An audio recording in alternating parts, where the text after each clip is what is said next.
Hi friends, ಇವತ್ತು market ಯಾವ ಕಡೆ ಮೂವ್ ಆಗತ್ತದ ನೋಡೋಣ. ಫಸ್ಟಾಗಿ ಗಿಫ್ಟ್ ನಿಫ್ಟಿ ಓಪನ್ ಮಾಡ್ತೀವಿ ನೋಡೋಣ. ಗಿಫ್ಟ್ ನಿಫ್ಟಿ ನೋಡ್ರಿ, ಇವತ್ತು ಬೆಳಿಗ್ಗೆ ಅಷ್ಟೊಂದು ಏನು ಗ್ಯಾಪ್ ಡೌನ್ ಆಗಿಲ್ಲ, ಬಟ್ ಫ್ಲ್ಯಾಟಾಗಿ ಓಪನ್ ಆಗೈತಿ. ಸೊ ಅಕಾರ್ಡಿಂಗ್ ಟು ಪ್ರಿಡಿಕ್ಷನ್ 23,950 ಏನಾದರೂ ಬ್ರೇಕ್ ಮಾಡ್ಲಿಕ್ಕಂದ್ರೆ ಕೆಳಗಡೆ ಹೋಗಲ್ಲ.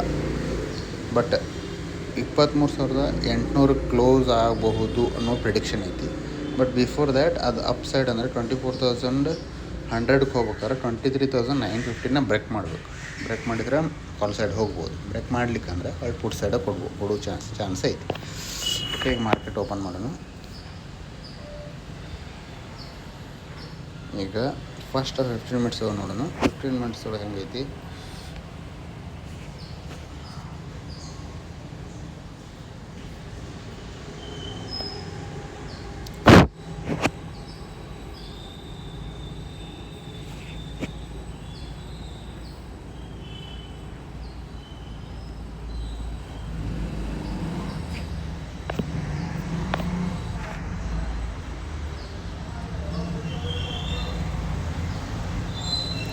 ಆ್ಯಕ್ಚುಲಿ ಮೊನ್ನೆಕ್ಕಿಂತ ನಿನ್ನೆ ಅದು ಗ್ಯಾಪ್ ಅಪ್ ಆಗಿ ಸ್ವಲ್ಪ ಗ್ಯಾಪ್ ಕ್ರಿಯೇಟ್ ಮಾಡಿದೆ.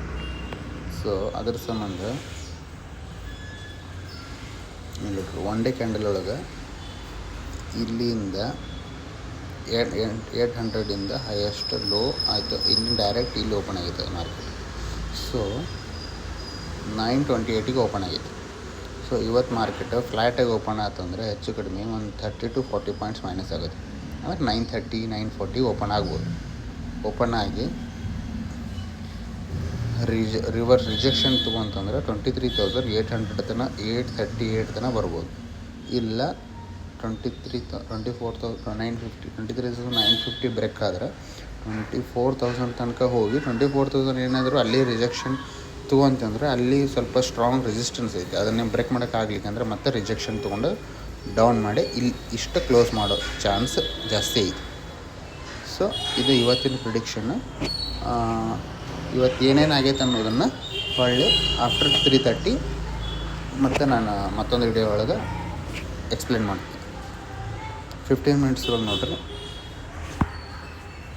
15 ಮಿನಿಟ್ಸ್ ಒಳಗೆ ಆಲ್ಮೋಸ್ಟ್ ಇಲ್ಲಿ ಗ್ಯಾಪ್ ಕ್ರಿಯೇಟ್ ಆಗಿದೆ. ಇಟ್ ಶುಡ್ ಕಮ್ ಟಿಲ್ ಇಲ್ಲಿ ತನಕ ಬರಬೇಕು. 800 ತನಕ ಬರಬೇಕು. Okay, thank you guys. Thanks.